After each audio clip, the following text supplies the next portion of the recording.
بسم اللہ الرحمن الرحیم۔ السلام علیکم، میں ہوں ڈاکٹر جاوید اقبال خاکسار۔ امید ہے آپ سب دوست خیریت سے ہوں گے۔ آج ہم بات کریں گے گاؤٹ کے بارے میں۔ گاؤٹ کیا ہے، اس کی وجوہات کیا ہے، اس کی علامات کیا ہے اور ہومیوپیتھک میں اس کا علاج کیا ہے۔ گاؤٹ، ڈاکٹرز گاؤٹ کو آرتھرائٹس سے نیچے رکھتے ہیں۔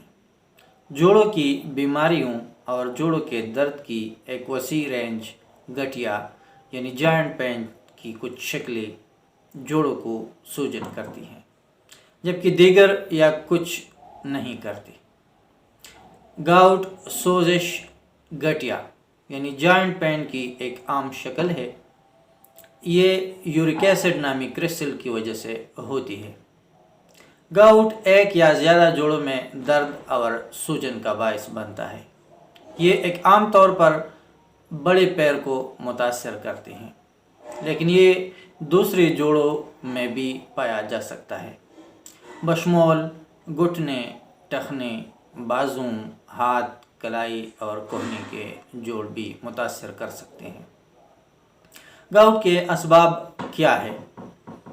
انسانی جسم مخصوص کھانے اور مشروبات میں پائے جانے والی پیورین نامی کیمیکلز کے ٹوٹنے کے دوران یورک ایسڈ بناتا ہے۔ یہ عام ضمنی پروڈکٹ گردوں کے ذریعے جاتی ہے، اور جب آپ پیشاب کرتے ہیں تو یہ جسم سے باہر نکل جاتی ہے۔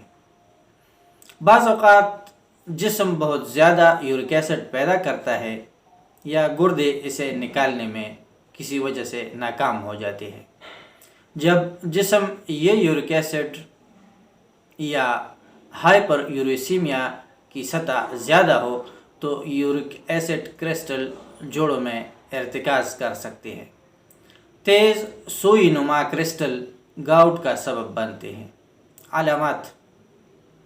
علامات گاؤٹ کے ایک قسط کو گاؤٹ اٹیک کہا جاتا ہے۔ گاؤٹ کا حملہ بہت تکلیف دہ ہوتا ہے۔ گاؤٹ کے حملے کے دوران جو علامات ظاہر ہوتی ہے اس میں شدید درد، سرخی، سختی، سوجن وغیرہ علامات ہو سکتی ہیں۔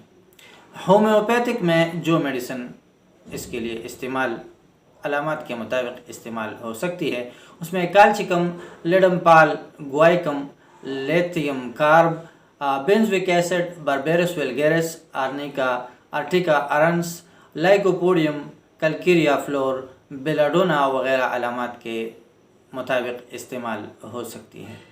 اگر آپ کو اسی قسم کی کوئی علامت ظاہر ہو تو اپنے قریبی ڈاکٹر سے رجوع کیجیے۔ سیلف میڈیکیشن سے اجتناب کیجیے۔ اپنے صحت کا خیال رکھیے۔ اللہ حافظ۔